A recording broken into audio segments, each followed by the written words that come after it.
had a lot of miscommunications growing up because this was the order of things. There are some things that are too holy for the mouth to pronounce. Don't allow a man touch you unless you get pregnant. If you don't tell them at home, they'll go and find out outside. And when they do, trust children now, they will do worse than you expected or thought in your head. Be forward with them. Tell them this is what this thing is. These are the negative effects of this particular thing. And should you venture into it, you are going to take full responsibility. Dear family, it's time to rewrite narratives that shape family life. This is the Family Journal. Hey guys, it's your favorite family member here again. And I have missed you guys from the bottom of my heart. And I won't lie, every single moment I've had to record episodes have been the most delightful moments ever. Because not only am I getting to talk with you guys, but I am indirectly and directly building a community of healthy people, body, mind, and soul, who are family oriented. So it has been a pleasure and so much of a delight. Today we're talking about something very sensitive. Of course, most of the topics are sensitive, but this is something that affects the world at large: communication. So can we talk? Let's bring communication down to family life. Previously, I used to think that I understood the meaning of active communication. It wasn't until I realized that active communication has a lot to do with focusing on the person who is speaking, allowing them express themselves, whether through verbal or non-verbal communication. You're just letting them say what's on their mind and not butting in, but paying attention, taking away distractions, and being present in the moment. Also note that active communication will teach you to see things from another person's perspective, because not only are you listening to them, but you're getting to understand them, and you're getting to understand why they think the way they do, or the reasons for the decisions they've made, or what they are trying to make you see.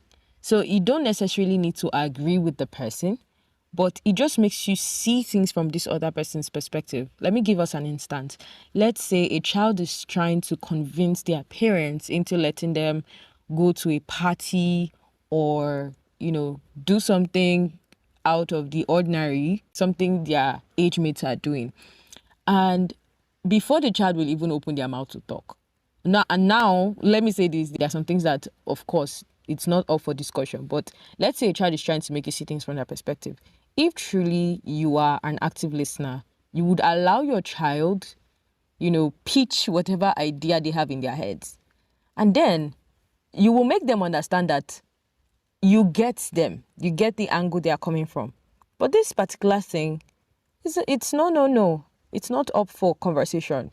This is a rule and regulation that sticks.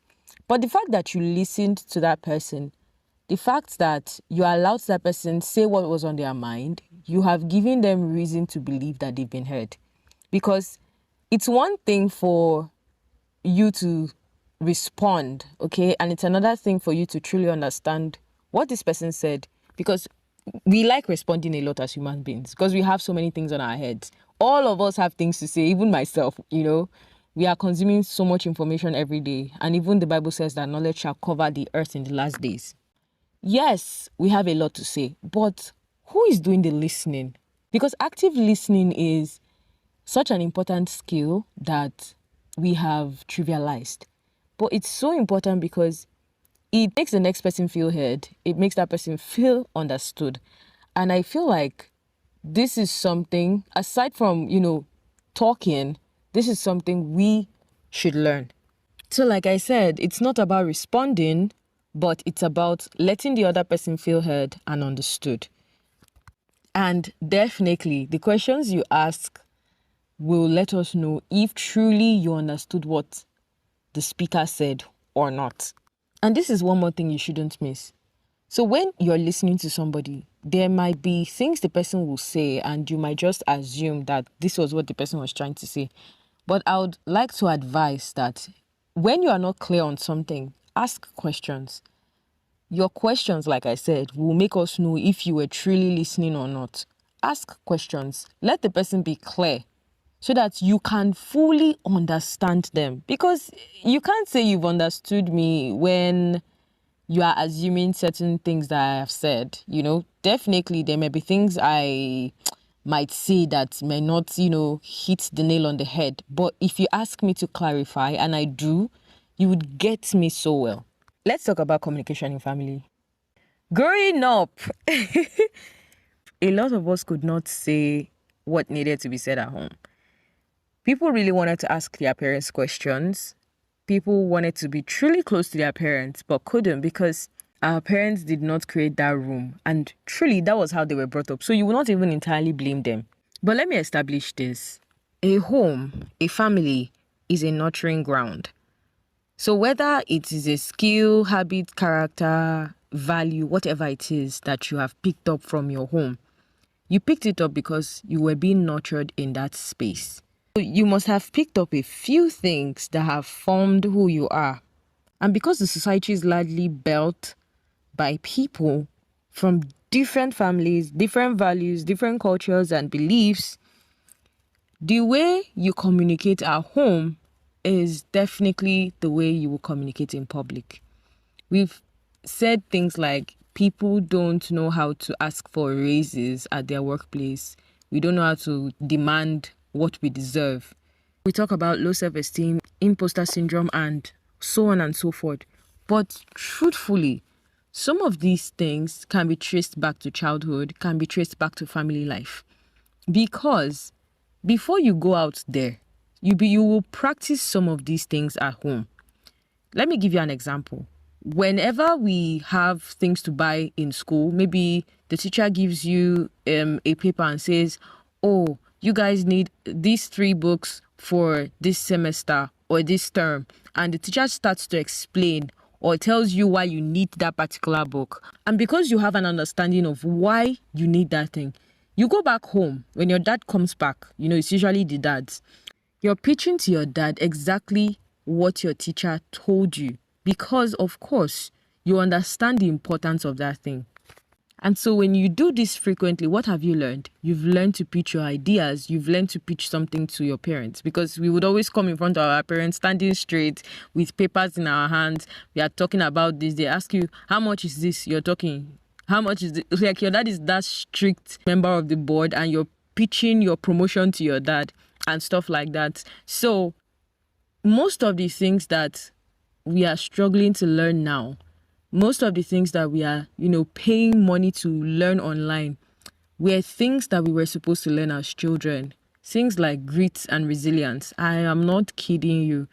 Children are supposed to learn resilience and grit from a younger age because it's so easy to learn and adapt from a younger age than when you have too many bills to pay, you have struggles here and there. How many things you want to do? So just like communication, people can't communicate outside. We go for events and you're isolated. Instead of you to be connecting with people, you're shy. There's a lot happening. You never knew how to communicate, even how to express anger. What do I do when I'm angry? How do I speak? What do I say? How do I communicate my feelings? These things need to be talked about in the home. Parents need to start bringing up this conversation with their children so that we don't groom children who are fresh out of plastic with zero knowledge of how the world works. But we groom people who are ready to take on whatever crazy thing happens out there. I also want to say that communication is exchanging information. So you come back from work. Hi, how was your day? My day was fine. And yours? And then we start to tell each other about our days. Then the person who needs hugs, get a hug. Then the person who needs to cry, cries. Communication in family is also about validating one another's feelings. I have said this in the previous episodes. Family is that place you can come to when all hell has let loose. It's that place you can come to and rest. Like I said, communication in family is very important. Whether non-verbal or verbal, we have those people who don't talk much, but their expression will let you know that all is not well or that all is well.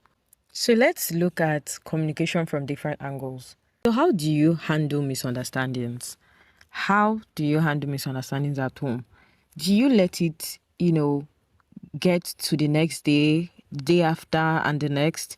Or do you do you sit down and talk these things out? Because one thing I've come to realize is that when we don't handle things and start to keep malice, it grows into resentment. And from resentment, it gets to the point where people are hating on each other. And this automatically just breaks the family apart. Sometimes it's simple things, oh, simple misunderstandings. So expecting that people will always understand what they've done to you or how they've offended you or why you are angry with them is very hilarious, to be honest. And I know, yes, there are certain things everybody must know that they should never do to anybody, especially people they claim to love or respect. But sometimes you need to be expressive about what and why you are angry. What did this person do to you? Why are you angry with this person? Did this person strike your nerve more than you expected that they would? And have you told them? Because assuming things will not get anybody anywhere. So you need to start communicating. Start saying what is on your mind. Let people know that you have feelings too, right? Because sometimes when people keep quiet too much, people can tend to take them as, oh, they're always all right. Nothing is wrong with them. So there is really nothing to talk about. Another instance is when people don't ask for help. I'm going to use myself as an example. I have already said in previous episodes that I did not have a safe space growing up. So it was difficult for me to always ask for help. Except it was school things, because I know if I don't tell my dad that we have a need from school, I was going to be caned. So I would open up and just give him the note from the teacher or just tell him what was said in school, whether or not he was going to provide it. So, but then for me to tell him something personal or to say, oh, this is how I feel today, it was not a thing. And sadly, I grew up not being open to asking for help. It was bad. Some days I'll be sick to the bone and I can't even call anybody to say I'm sick. I wouldn't even. There was one time my mom was like, why do you keep pushing people away? Why don't you like letting people in? And you've done this so much. Is there a problem? She had never really spoken about how bad it was because I didn't know it was that bad. I just thought it was me doing me, you know. But then I realized that I wasn't always asking for help, but I was there to provide help when anybody needed it. So I wasn't just free letting people into my business because this was how I grew up. And so a lot of these communication gaps or issues come from upbringing. It comes from culture. Children are not allowed to express themselves because parents just give instructions and they follow. So they're not allowed to ask questions. It's in this generation that children ask you questions. They don't care. They want to know why. And I feel like if a lot of our parents were open about certain questions we asked, people would have made better decisions. Let me give you an instance. When you tell a child, don't allow a man touch you unless you get pregnant, the first day she comes in contact with a grown man and the man mistakenly brushes her and her heart starts to quake, and she goes back home, months have passed, she won't even tell her mom that, somebody brushed me off by mistake or won't say anything. Months have gone by. She has not gotten pregnant. So she'll say, maybe mom was lying, So our parents used just simple sentences to talk about things that were really deep. People avoided difficult conversations in family. So you're not telling these children that the truth is, if you have sexual intercourse with somebody, you will get pregnant. You're not telling your boys that they're supposed to be responsible, that they're supposed to keep off from impregnating anybody's daughter, especially when they're not married or ready to take responsibilities. You're not saying what needs to be said. You are clothing conversations. So we had a lot of miscommunications growing up because this was the order of things. There are some things that are too holy for the mouth to pronounce. So how do you want to keep children away from these things if you don't tell them at home? They'll go and find out outside. And when they do, trust children now. They will do worse than you expected or thought in your head. So it's better to involve them. Now, when I say involve, I don't mean telling them in such a way that it is enticing. Be forward with them. Tell them this is what this thing is. These are the negative effects. of this particular thing. And should you venture into it, you are going to take full responsibility. When children hate that word responsibility. So when you come to them and you tell them what is what, and be very upfront about it, tell them the truth as it is, they would understand that you're not kidding. I do this a lot when I'm talking to children, especially about serious matters. Because if you don't tell them now, it will go and wait for them in future, and they would be angry. Just like the way we were angry that they never told us that life is hard. I won't lie to you guys. Sometimes when I'm teaching in the children's church, I tell my kids in church that, see, it's hard though, but if you really want to do well, you need to get your head in the game on time. Know what you want. Not that I'm asking you to stop being a child, but take your life seriously. Take advices, because there's some advice I wish I took on time. So I'm telling them that it's not all rosy outside. Another thing that has affected it is trauma. I gave an instance. I didn't have a safe space, and so I was not used to asking for help. So people are traumatized by certain events. Maybe the first time your child came to you to open up, you scolded your child, or you made them feel more terrible for what they told you. I would always ask parents this question. Would you rather your child goes to their classmate who has the same thinking and interests as they, and maybe the friend gives them a wrong advice and leads them astray? Or would you prefer they come to you? So it's for you to choose your struggle. The way you respond to a child when they first tell you something would determine if they will come back to you to talk to you. And even if they do, it will determine what they tell you. They might tell you these simple things and leave those deep conversations for people whom they trust. Another thing is confrontation. A lot of us are not confrontational. I used to be like that. And we just allow things slide. So you're this type of person, you don't know how to say what's on your mind. You don't know how to face things head on, because that's not what you've always known. You've always been in a family where even if person head break, everybody just sweeps it under the rug. Nobody talks about it. Everybody moves on like nothing happened. And you grow up to find yourself in a situation where you can't even confront people who hurt you, or you can't even confront issues before you. So you're just sweeping them because it's all you've ever known, to sweep things under the rug.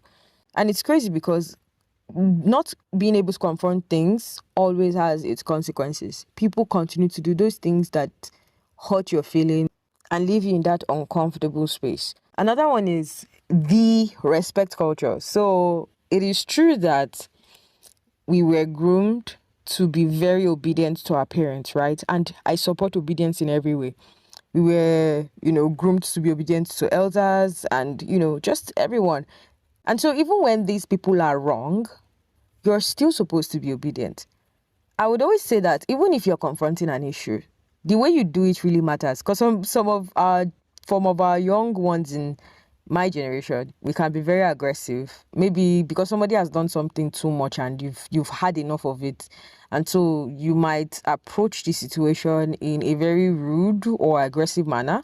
But the respect culture has its negative side, in the sense that somebody might be doing something entirely wrong, and it's actually causing problem, but then people can't talk about it because we have been told to respect. I am not waving away respect is necessary, but teach your children how to respond to situations like this. What do you do when somebody who is obviously older than you is doing something bad, plainly bad? How do they respond to situations like this? How do they politely talk to this person without disrespecting them? And some situations, I won't lie, must certainly lead to disrespect, because the truth is respect is reciprocal. If you respect yourself and respect other people, you would receive respect in return. So even when it gets to the point where disrespect steps in, how do you handle situations like this? Because people keep doing things, treading upon the younger ones and making them feel bad. The book of Timothy said, don't allow anybody despise you because you are young. Duh. Don't allow anybody despise you. So tell children, talk in the family. When somebody is obviously doing something wrong, What do we do? How do we address it? Because you cannot tell me that this guy is older, so you should do anyhow. Mba, it can't work. So what do we do? How do we go from there? Also, I want to talk about the difference in generations. So I once said that we can take parenting methods from our parents because obviously those people were wonderful, okay, and even generations before them, they did their best. Some of them were just, getting to parent for the first time. Somebody just told me something interesting last week. The person said that yes, it's crazy how life has happened, but a lot of our parents were just doing life regardless of the mistake they made. They were just doing life, and it's true. The way we have now been awoken to traumas and stuff is not the way a lot of them understood these things. So they did not know that whatever was happening to them, whatever they were doing was a problem. But we are realizing that this thing is a problem and it affected people in my home. And I don't want this to be my story. And so I must do something about it. But a lot of them did not. And so it is with that respect that you would realize that there is a big difference in the generations before us, even the generation now and generations to come. So if you're taking parenting lessons from the previous generations, I would always advise to take structures and patterns that work, and then add what is suitable for your family. Because if you want to train a child who grew up with Snapchat filters on the head as their baby photo, and you want to train a child who was in the kerosene generation or the generation where they were using candle, you can't train the three children together. Some of these children don't even know what a lantern globe looks like. So you need to realize that these are three different generations. However, rules and regulations and structures would reign through generations. So I say all of that to say that the way they communicated in those days is way different from the way we communicate. You might say this generation is very emotional, but this is a generation that I feel is bursting healing, in the sense that we are not sticking to trauma and swimming inside of it. We are ripping out the band-aids and then letting go of those things. And so how do we now create healthy communication? Just like I said earlier, let's listen to understand whoever is speaking and not reply them. We all have things to say, very true, but you don't have to respond. You don't have to reply all the time. Let's learn to listen, to make them feel heard and understood. We should also choose to have sensitive conversations when everyone is calm and relaxed to talk, not when one person is angry, one person is handling something, and then no. Let everyone be in the same headspace, and then you can bring up whatever situation or issue it is you want to talk. There's this thing that families have been doing, and I love it. Creating WhatsApp groups where people can send memes, funny texts, messages. We just laugh at each other, and it's one of the most amazing thing that social media has done for families. So even though I'm not going to see you like in months, I can, talk to you guys as family together, and we can, have those crazy conversations over video calls and voice notes. It's very beautiful. It's also a way to bond and strengthen family communication, to be honest. And I think people should embrace it. Also, I want to say that if anybody is going to open up in a family, everyone needs to create a space that is conducive enough for people to be vulnerable. Without vulnerability, just forget about it. People are not going to open up. So if you want these people to talk, if you really want them to say what's on their mind, then you need to create a conducive space for them. So today I've said a couple of things, but I want us to take certain things home. Firstly, everyone in family should start communicating their feelings. Children should be taught at an early age how to communicate, how to express themselves, how to address or handle conflicts, how to tell the other person, you hurt me, how to confront issues. Children should be taught at an early age. Why? Because this helps them regulate their emotions and also helps them become better adults tomorrow. Also, families need to create safe spaces at home for everyone to say what needs to be said. We know that things were different in the previous generation, but some little emotions will not hurt anybody. So if you want to build and strengthen your family bond, you need to learn to communicate even better. We don't want to have adults who cannot talk outside, or adults who are too scared to ask for raises, or adults who cannot express themselves or take what they deserve. No. Remember, the home is a nurturing ground. And so, whatever it is that I'm being fed at home will determine what I will give to society. I hope this segment spoke volume to someone out there. You've been able to pinpoint certain things that you will apply going forward. I remain your favorite family member, Jane Adili, and this is the Family Journal. Thank you for listening to the Family Journal.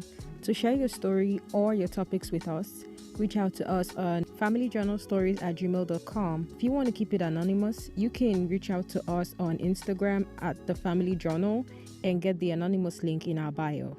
Thank you.